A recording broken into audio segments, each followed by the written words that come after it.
एक सफेद रंग का कबूतर जो बहुत ही सुंदर था। गांव की एक लाला ने उसे अपने पिंजरे में बंद करके रखा हुआ था। कबूतर के 4 अंडे थे।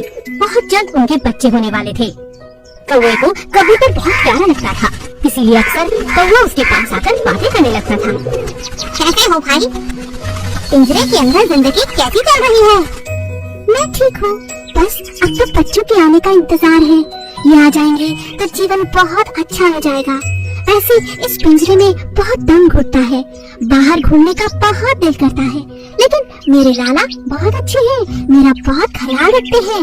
और तुम सुना, कैसे हो? कौवा कहता है, हाँ मैं भी ठीक हूँ, बस तुम्हें देखकर मन हुआ तुमसे बात कर लूं। आजकल जितने भी खूबसूरत पक्षी हैं, हर कोई उन्हें पकड़कर पिंजरे में बंद कर देता है, सिवाय हम कौवों को छोड़कर। जानते हो, हमारे इस काले रंग का यही फायदा है कि हमें कोई पकड़कर बांधना नहीं चाहता।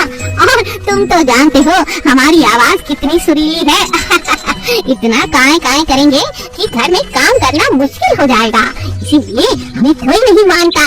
और तुम्हें देखो, तुम कितने प्यारे, कितने खूबसूरत हो। तुम्हारी आंखें किसी को भी मोहित कर सकती हैं, इसीलिए ये खूबसूरती तुम्हें इस पिंजरे में ले आई है दोस्त। हाँ, ये तो तुम सही कहते हो, लेकिन क्या करें, खुद खाना ढूंढने में बहुत मेहनत लगती है ना। यहाँ लाला जी सुबह शाम खुद ही खाना दे देते हैं। अच्छा, अब मैं चलता हूँ, कल फिर मिलेंगे। अब कबूतर की कौवे से इतनी अच्छी दोस्ती हो गई थी कि जब तक कौवा ना आता, कबूतर उसकी राह देखता रहता। एक दिन जब कौवा आया और उसने कबूतर से कहा, क्या बात है, क्या सोच रहे हो दोस्त? आज तुम्हें आने में बहुत देर हो गई ना? हाँ, जरा दूर निकल गया था। इतना उड़ा कि थक गया, फिर सोचा जल्दी से जाकर तुमसे मिल लूं।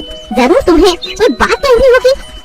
हाँ, बस कल तक मेरे बच्चे हो जाएंगे और मैं बहुत खुश हूँ।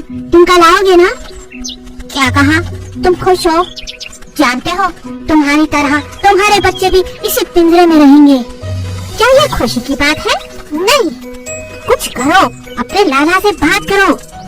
ये आजादी, ये उड़ना, आसमान में आराम से चैन की सांस लेना, एक पक्षी के लिए इससे बड़ी खुशी कोई नहीं होती। कौवे की बात सुनकर कबूतर को एहसास हुआ कि पिंजरे में नहीं, आजाद रहने में ही सबसे बड़ी खुशी है।